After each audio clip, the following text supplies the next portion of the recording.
روایت ترمذی وغیرہ حضرت حذیفہ رضی اللہ تعالیٰ عنہ سے نقل کیا ہے کہ حضور اقدس صلی اللہ تعالیٰ علیہ وسلم نے قسم کھا کر یہ ارشاد فرمایا کہ تم لوگ امر بالمعروف و نہی عن المنکر کرتے رہو، ورنہ اللہ جل جلالہ اپنا عذاب تم پر مسلط کر دیں گے، پھر تم دعا بھی مانگو گے تو قبول نہ ہوگی۔ اسی طرح نبی کریم صلی اللہ تعالیٰ وسلم کے ارشاد مبارک ہے، جب میری امت دنیا کو بڑی چیز سمجھنے لگے گی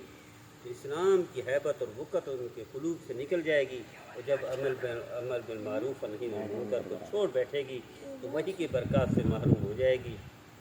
اور جب آپس میں گالی گلوچ اختیار کرے گی تو اللہ جل شانہ کی نگاہ سے گر جائے گی۔ حضرت شیخ الحدیث ذکر رحمۃ اللہ فرماتے ہیں، بیان فاہان قوم کہ ترقی اسلام اور ترقی مسلمین کے لیے ہر شخص کوشاں اور سعی ہے، لیکن جو اسباب اس کے لیے اختیار کیے جا رہے ہیں وہ تنزل کی طرف لے جانے والے ہیں۔ اگر در حقیقت تم اپنے رسول اور امی و فدا صلی اللہ علیہ وسلم کو سچا رسول سمجھتے ہو، ان کی تعلیم کو سچی تعلیم سمجھتے ہو، تو پھر کیا وجہ ہے کہ جس چیز کو سبب مرض بتا رہے ہیں،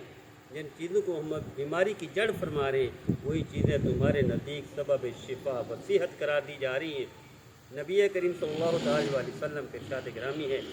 کوئی شخص اس وقت تک مسلمان ہی نہیں ہو سکتا جب تک اس کی خواہش اس کے دین کے تابع نہ ہو جائے جس کو میں لے کر آیا ہوں، لیکن تمہاری رائے ہے کہ مذہب کی آڑ کو بیچ سے ہٹا دیا جائے تاکہ ہم بھی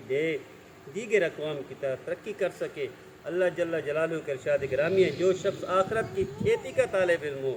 ہم اس کی کھیتی میں ترقی دیں گے، اور جو دنیا کی کھیتی کا طالب ہو ہم اس کو کچھ دنیا سے دے دیں گے اور آخرت میں اس کا کوئی حصہ نہیں ہے۔ حدیث شریف میں آیا ہے کہ جو مسلمان آخرت کو اپنا نصب العین بنا لیتا ہے، اللہ جل جلالہ اس کے دل کو غنی فرما دیتے ہیں اور دنیا ذلیل ہو کر اس کے پاس آتی ہے۔ جو شخص دنیا کو اپنا نصب العین قرار دیتا ہے پریشانیوں میں مبتلا ہوتا ہے، اور دنیا میں جتنا حصہ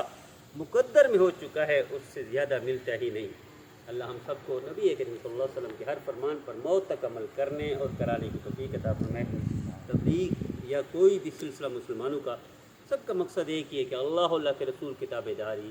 اور فرما برداری۔ اللہ ہم سب کو ہر زاویے سے فرما برداری عطا فرمائے اور نبی کریم صلی اللہ علیہ وسلم کی ہر سنت پر عمل کرنے کی توفیق عطا فرمائے۔ ابھی سیرت کا درس ہوگا انشاءاللہ العزیز، یہ بھی نبی کریم صلی اللہ علیہ وسلم کی فرما برداری ہے، وہ بھی نبی کریم صلی اللہ علیہ وسلم، یہ بھی تعلیمات نبوی ہیں، وہ بھی تعلیمات نبوی ہیں۔ اللہ ہمیں سارے کام کرنے کی توفیق عطا فرمائے۔